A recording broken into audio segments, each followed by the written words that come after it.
They gave me 10 minutes to stop being their son. 10 minutes to pack up 17 years of my life because my girlfriend was pregnant and I was just a kid in 10th grade who made one mistake. I still remember the way my dad flipped our family photo face down like he was burying me alive without a funeral. My mom stood there, arms crossed, watching me drag a suitcase across the marble floor she once said I'd inherit. That night I slept under a streetlight instead of a roof. 20 years later, those same parents walked into my son's hospital lobby, holding designer gifts and fake smiles, calling him their grandson. But what they saw next wasn't the boy they abandoned. It was the man their cruelty created. My name is Daxon Rowe, and this is what happened when karma finally came home. Before I share my story, I want to know you're here with me.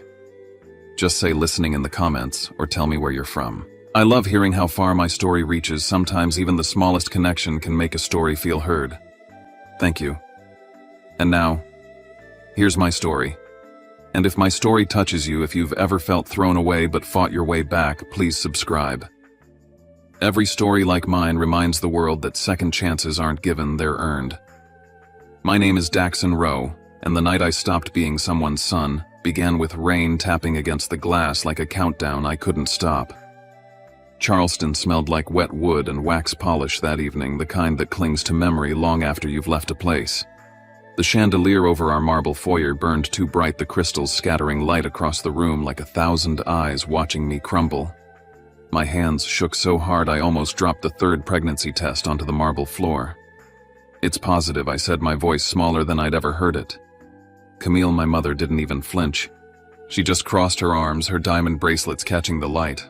"No daughter-in-law of mine," she whispered, "and no bastard grandchild either." My father, Reginald Rowe, CEO of Rowe Maritime, didn't raise his voice. He didn't need to. He turned toward the clock above the mantel, the old pendulum swaying like judgment. "You have 10 minutes, he said flatly. "Take what fits. Leave your keys on the table." I stared at him, trying to find a face I recognized under the marble mask he wore. "Dad, please." I started, but his hand was already on the family photo that hung above the fireplace. He flipped it face down. The scrape of the frame against stone sounded like a verdict. Camille tilted her head as though the act were tedious housekeeping. I wanted to scream that Kira didn't ruin anything, that I loved her, that I'd take care of the baby, but their silence was a wall. My father disappeared upstairs and returned moments later carrying a small leather suitcase, the one they'd bought for my college tours.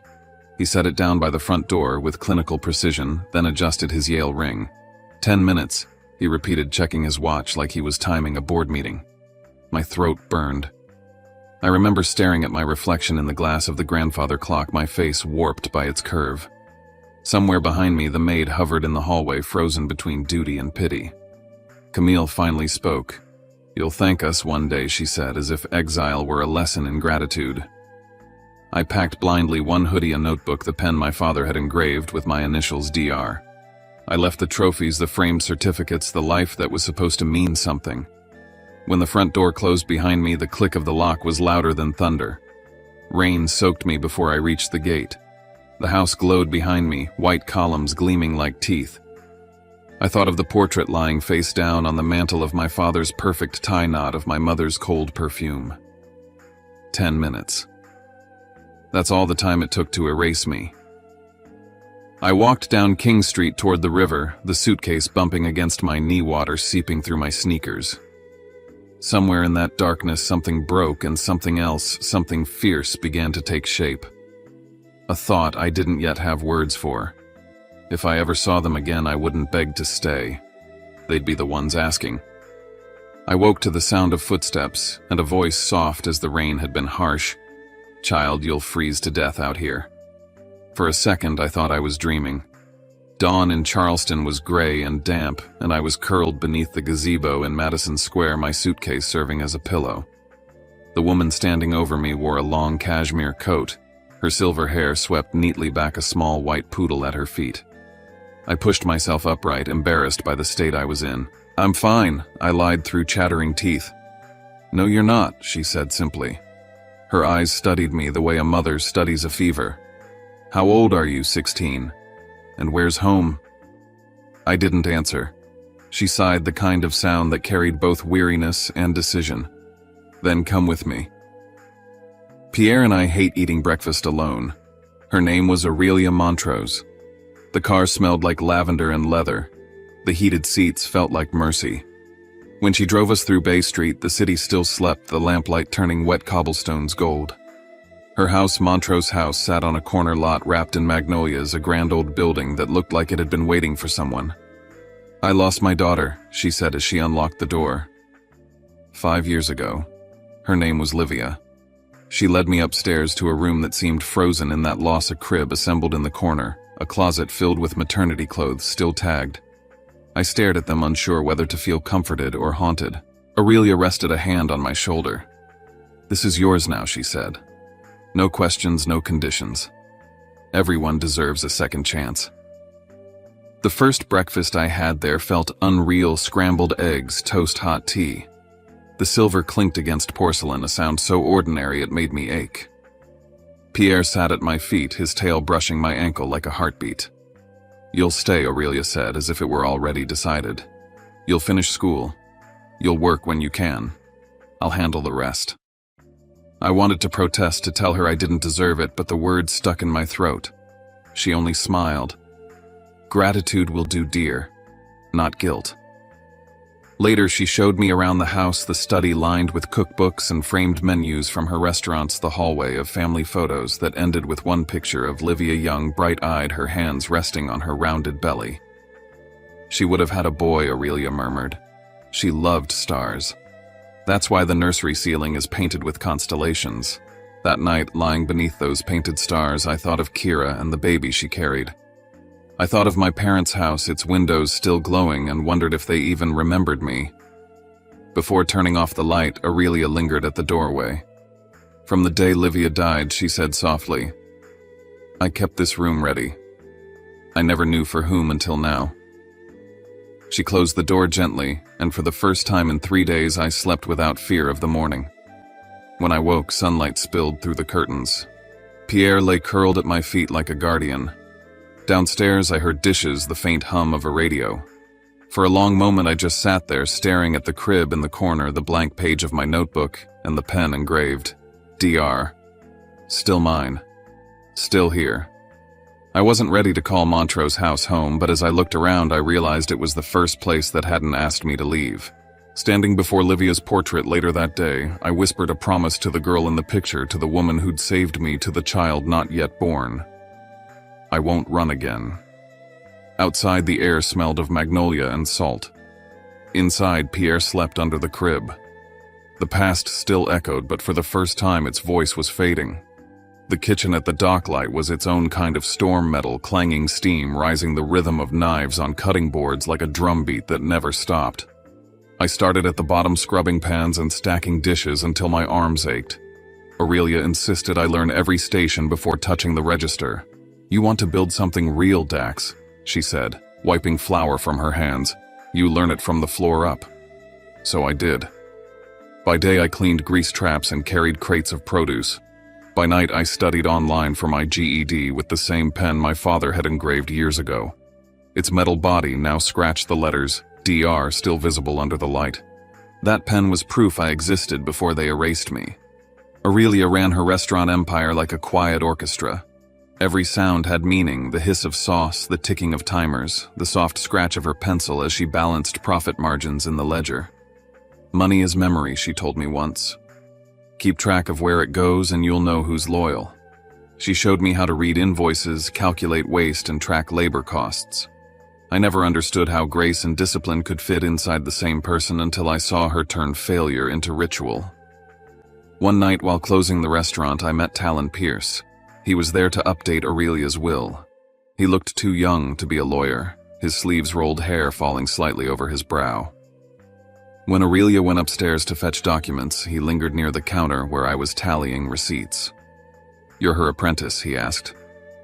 "Something like that," I said. "She saved my life." He nodded, scanning the ledger I'd been working on. "You're good with numbers?" he said, then added softly, "Good thing. Numbers never lie." We talked for an hour about school, online courses, and the kind of freedom that comes with a diploma. He didn't pry. He didn't pity me. That silence of understanding was more comforting than any sermon. Winter came heavy that year. Kira was 8 months pregnant and still working part-time at a diner near the docks. The night the storm hit the city froze under sleet. I was finishing my shift when Aurelia called. "She's in labor," she said. "Meet us at St. Boniface." I remember running through streets that shimmered with ice, my breath slicing the air. When I burst into the hospital, Kira's face was pale, her hair damp with sweat. Aurelia held her hand, whispering something about strength being louder than pain. 18 hours passed in flashes, machines, beeping nurses, calling out times the metallic smell of antiseptic mixing with rain. At dawn, when the storm quieted, a cry broke through the room, raw and perfect. Kira looked at me with eyes half closed and said, "His name's Zephyrin." I nodded, unable to speak. Aurelia cut the umbilical cord herself when Kira asked her to. It was like watching a circle close, one woman giving life, another giving back what life had taken. We registered him as Zephyrin Bellamy Rowe. I signed the papers with shaking hands, the pen pressing too hard against the form. Outside, snow fell in lazy spirals. Aurelia touched my shoulder. "You're a father now," she said. "Don't let fear make you small." Back at the docklight, I took night shifts again. I'd rock Zephyrin to sleep in the mornings before class and cradle textbooks beside his crib while he dreamed. The kitchen became my second home, the heat and noise a reminder that survival had a sound. The tattered apron I wore carried stains of tomato sauce oil and sweat proof that I was building something with my hands. Aurelia's will kept changing every year, adding new names, protections, instructions. She said it was to future-proof love. When Zephyrin was a few weeks old, Talon stopped by with more papers. He handed me a list written in neat legal script. "Keep these documents safe," he said quietly. "Birth certificate, lease, work records, anything that proves continuity. If they ever come back, you'll need evidence." I frowned. "If who comes back?" He hesitated. "Your parents," he said finally. "They didn't just throw you out, Dax. They filed an emancipation order." The words felt unreal. I didn't know then that those papers would one day become my shield. That night, while Zephyrin slept in the crib Aurelia had kept ready for years, I stared at the ceiling painted with constellations and listened to his breathing. Fear and joy twisted together like the weather outside. Aurelia peeked in, whispering, "Sleep now. Tomorrow you cook breakfast." Pierre, the old poodle, curled near my feet. For the first time in months, I wasn't running. I was staying. Time passed in montage. Zephyrin's first steps between the tables of the docklight, my GED certificate taped to the fridge, late-night talks with Talon turning into quiet companionship. We were no longer just survivors. We were a family that built itself from ashes and flour. For 20 years, peace had become routine. The docklight thrived. Aurelia's restaurant spread across Georgia, and Zephyrin grew into the kind of man people wrote articles about. He was 20 now, chief of pediatric cardiac surgery at St. Boniface, a prodigy in scrubs who made miracles look methodical. Life had settled into something: gentle mornings by the river, dinner with Talon, the house echoing with quiet instead of ghosts. Then one evening, while chopping herbs for stew, I heard my own last name on TV. Dr. Zephyrin Bellamy Rowe, the anchor announced, the youngest cardiac innovator in Georgia. The screen filled with his photo, him smiling in surgical blues, the subtitle glowing beneath, "The only son of the prestigious Rowe family." I froze, the knife still in my hand. I hadn't heard that phrase, the Rowe family, in 2 decades. Talon walked in from his office, saw my face, and turned toward the TV just as the next segment played my parents, Reginald and Camille, at some charity gala in Savannah, giving interviews about how proud they were of their brilliant grandson. By morning, the story was everywhere. Social media posts, press releases, photos of my father shaking hands with hospital donors. Then came the package delivered to the hospital: mahogany box, gold ribbon inside a Rolex, a Mont Blanc pen, and a first edition of Grey's Anatomy. The note read, "From your loving grandparents." Zeph brought it home, confusion written all over his face. "Dad, should I thank them?" he asked. I stared at the watch gleaming under the kitchen light. "No one gives gifts out of love," I said, "when the last thing they gave you was the door." A few nights later, a reservation appeared at the docklight under the name Alan and Claire Winslow. Something in me already knew. When I walked into the dining room, I saw them immediately, Camille's emerald ring catching the light, Reginald's posture as stiff as his suit. They looked older, but unchanged in essence, polished like marble, hollow like it too. I approached their table as if they were any customers. "Good evening," I said evenly. "Can I get you started with something?" My father looked up, his expression unreadable. "We need to talk about your son," he said. "He's your grandson," I replied. "And you had your chance 20 years ago." My mother straightened her pearl necklace. "We made mistakes. But family is family. Not this one," I said quietly. "We only serve food here, not forgiveness." Then I walked away, leaving them sitting in silence beneath the chandelier Aurelia once picked out herself. A week later, Camille went on WSAV Channel 3. Her voice trembled perfectly for the camera. "We just want to make amends," she said, dabbing at tears that never fell. "We forgive our son. Family always finds its way back." Talon and I watched from the living room. He paused the video and smirked. "They forgive you," he said. "That's not grace. That's confession." Within days, reporters surrounded St. Boniface. They called Zeph the prodigal heir, speculating on family reconciliations. He came home exhausted, still in scrubs. "Dad," he asked, "who are they really?" I looked at him, at the steadiness in his eyes, and felt the weight of every secret I'd carried. "They're people," I said finally, "who chose reputation over love." He nodded slowly, not pressing further. But that silence between us was heavy, charged with questions he would someday demand answers to. I lay awake that night, staring at the ceiling, the hum of the city outside blending with the sound of my heartbeat. The past wasn't just knocking anymore, it was breaking in through the front door. Talon closed his laptop, later turning to me with that calm precision I had come to trust. "They just made their biggest mistake," he said. "By saying they forgive you, they admitted there's something to be forgiven for." I exhaled, my hands trembling slightly. Then this time I said, "We don't run. We fight." He reached across the table and took my hand. "Not on their terms," he said. "On yours." As the night deepened, I stood by the window watching the river move, slow, steady, unstoppable. The reflection of the city lights shimmered across the water, bending but never breaking. I realized then the battlefield wasn't outside anymore. It was the name I'd tried to bury, the blood that wouldn't stay quiet, the ghosts who'd mistaken forgiveness for ownership. The Rose wanted a legacy. I wanted peace, and only one of us could have both. The call came at 2 a.m., the hour when the city forgets to breathe. I was in the Montrose and Kerber office coffee machine, humming, spreadsheets open, when Reginald's name lit my screen. I let it ring until the voicemail clicked. His voice poured out warm as bourbon. "I just want to meet my grandson." I deleted it before the sentence finished. An hour later, the morning news ran a soft focus segment, "Billionaire parents asking for forgiveness, pearl soft lighting." Camille tilted to camera like a repentant saint.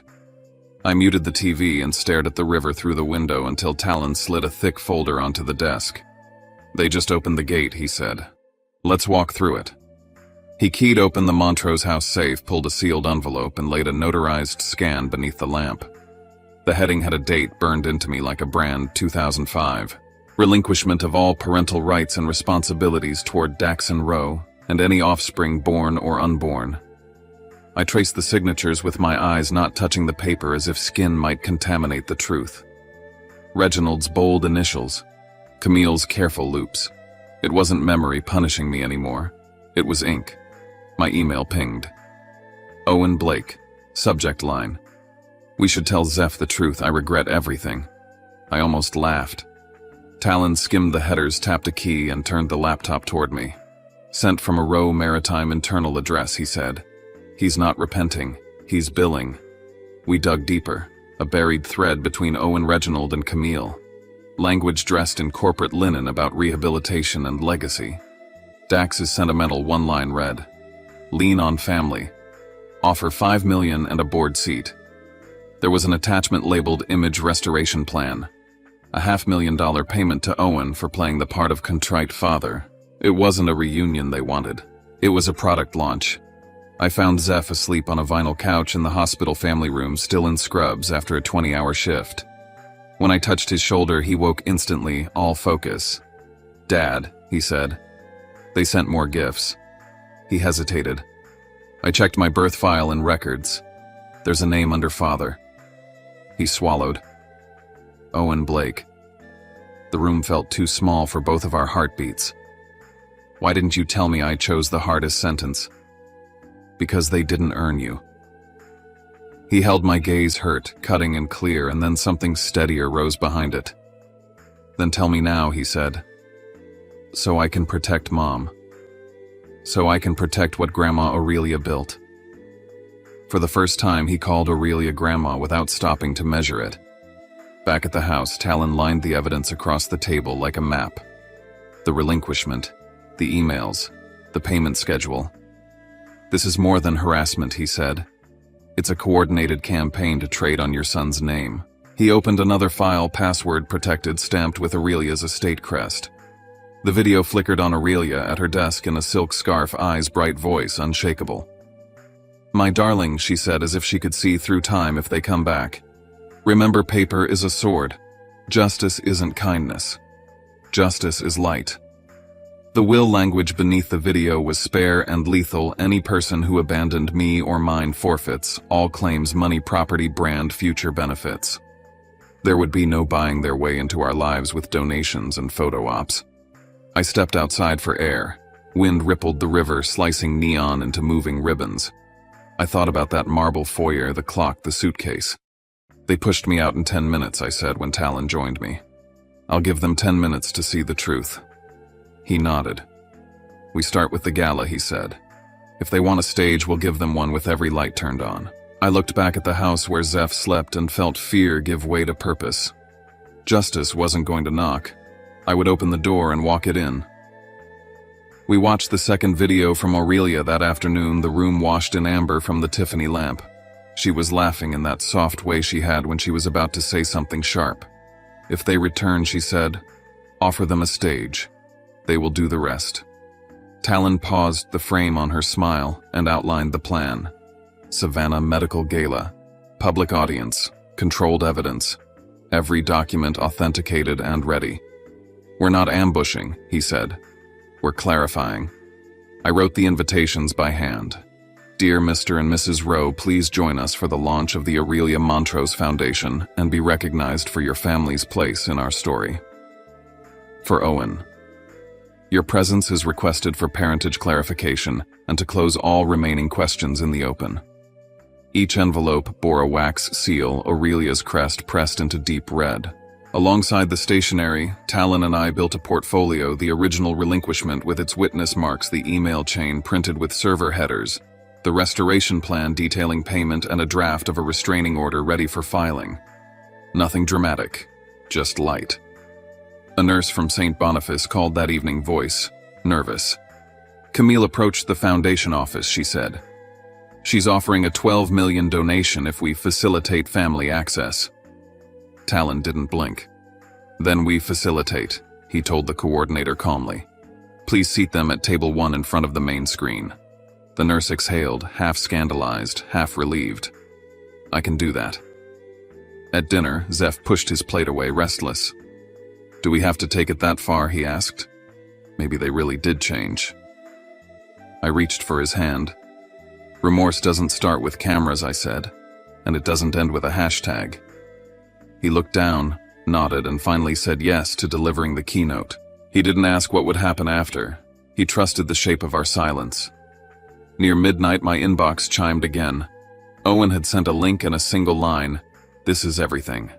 The file was a recorded boardroom video, Reginald at the head of a polished table, Camille at his shoulder, a slide deck behind them, reading the Harrison, then catching himself, Rowe Legacy Initiative. "We reclaim the narrative," Reginald said. "Grandson on stage, reconciliation photo, pre-IPO goodwill." They spoke in the clean grammar of commerce about a human being who had once slept under a streetlight because they told his father to leave. Talon watched it once rewound, and watched again, his lawyer's brain clicking into place. "Thank him," he said dryly. "Their best piece just became ours." He reached into the safe one last time and drew out a document I hadn't seen before, a narrow envelope with Aurelia's handwriting. It was a final power of attorney contingent on a single condition. At the moment Zeph delivered his speech control of $15 million in assets, and the Montrose encumbered holdings would transfer to the Aurelia Foundation for Young Parents with Zeph as executive director. Board structure locked, beneficiary language sealed, challenges pre-answered. No one can hijack what isn't ours anymore, Talon said. It belongs to the mission. I walked the house after midnight the way I used to walk the dining room before service, checking corners, setting the tables of a life. In the nursery that had once held a crib, Pierre's old bed still sat under the window. I heard Aurelia's voice in the quiet, "Keep your ledger straight." In the hall, I paused at the family photo we'd taken last Christmas, me, Zeph, Talon, set upright in its frame. No marble, no gloss. Just three people who stayed. Morning brought a pale sky and the smell of the river. I pressed the wax seals onto the last two envelopes and stacked the evidence folder beside them. The invitations looked almost beautiful. Calligraphy curved over heavy paper, red stamps drying like small hearts. On the top card in the lower margin, I wrote the line Aurelia used to end her letters for Family for Truth. I knew they'd come. The word inheritance is a bell. People like my parents can't help answering. And when the lights rose on that room, there would be no performances left, only paper and time and 10 minutes to look at what they'd signed. The Riverfront Convention Center glittered like a jewelry box when we walked in, chandeliers throwing stars across the marble, jazz humming just below the chatter of 500 guests. Talon's hand found the small of my back as we crossed the foyer. At the far end, my parents were already performing, Camille in white Chanel and pearls, Reginald in midnight wool, shaking hands with reporters like the last 20 years were just a scheduling conflict. Zeph stepped out behind us in teal scrubs instead of a tux, and the room shifted, whispers flaring like matches. I leaned to him. "You chose the right uniform." He nodded once and took the stage. "Tonight," he said, voice steady in the hush, "I want to talk about family, not the one you're born into, but the one that stays when you fall." The LED behind him lit with Aurelia's portrait and the words, "Family is a choice." Polite applause, then stillness, as Zeph told the story of a 16-year-old boy thrown out for getting someone pregnant. I felt the air turn toward table 1. Reginald's knuckles whitened around a flute. Camille's hand strangled her monogrammed handkerchief. If they gave my father 10 minutes to disappear, Zeph said, tonight I'm giving them 10 minutes to hear the truth. The screen flickered to Aurelia at her desk, scarf-knotted eyes bright. "If you're here, Reginald and Camille, welcome. Listen for the clock. 10 minutes is very fast." The room went quiet enough to hear the cameras breathing. Talon climbed the stairs with the leather case. He didn't dramatize it. He simply laid the original relinquishment under the document camera and zoomed to the signatures. Relinquishment of all parental rights and responsibilities toward Daxon Rowe and any offspring born or unborn, he read, then the clause 6 that chained their decision to every generation. The wake of it rolled through the hall. Reporters lifted their lenses in unison. "That's fabricated," my father snapped, half rising. Talon didn't look at him. "You validated this exact document 3 months ago when you forwarded it to Mr. Blake." The LED filled with emails, subject lines, dates, the sentence about pressing the right buttons, the $500,000 retainer for a redemption performance. Owen stared at the tablecloth like it might swallow him. A murmur swelled, outrage, recognition, the sound a room makes when a mask falls off at once. I stepped up beside my son and took the handheld mic. 20 years ago, they gave me 10 minutes to erase my name from their house, I said. Tonight I need 10 to remind them paper weighs more than blood. 2 uniformed officers and a process server came down the aisle as the house lights rose. The wall clock over the balcony ticked to 8:47. "Start the count," I said. One of the officers handed over the emergency orders. No contact, no approach, 500 feet. Camille broke first, tears finally spilling. "We'll sue." Reginald barked, red blooming up his neck. Talon didn't even raise his voice. "You just sued yourselves." Camera 7 swooped toward table 1. A forest of phones tilted to catch the wreckage. The officers stepped aside to let them leave under their own power. 6 minutes, Talon said mildly, checking his watch. They shuffled past the donors who wouldn't meet their eyes, past the board members who suddenly had new priorities. At the doors, my father turned as if to say something that could unspool time, then saw his name on the papers again and kept walking. The room rose to its feet and clapped not because of punishment, but because light had finally reached every corner. When the doors sealed, Zeph faced me, his mouth a line that wasn't angry anymore. "Now I understand the boundary," he said. "Not for payback," I told him, lowering the mic for prevention.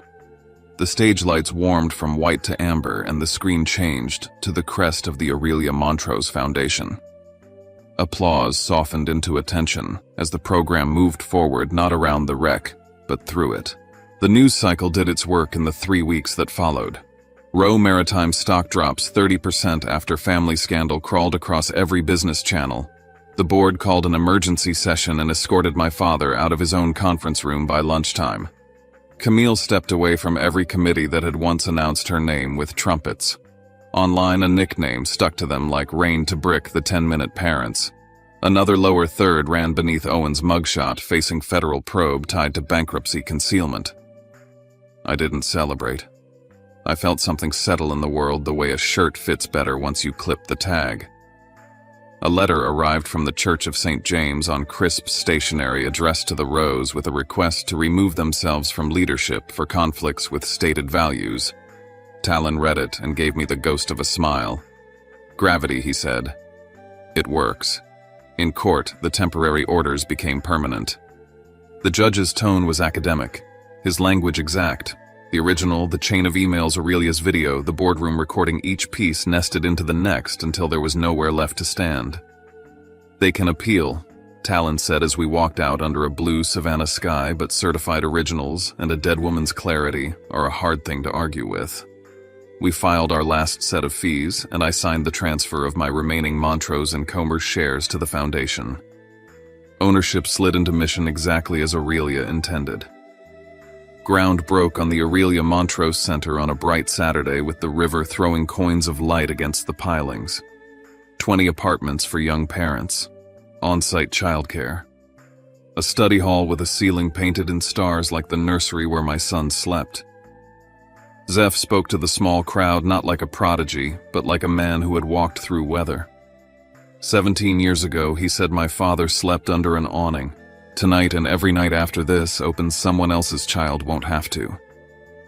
I watched him and felt something in me I'd never had a word for loosen and lift.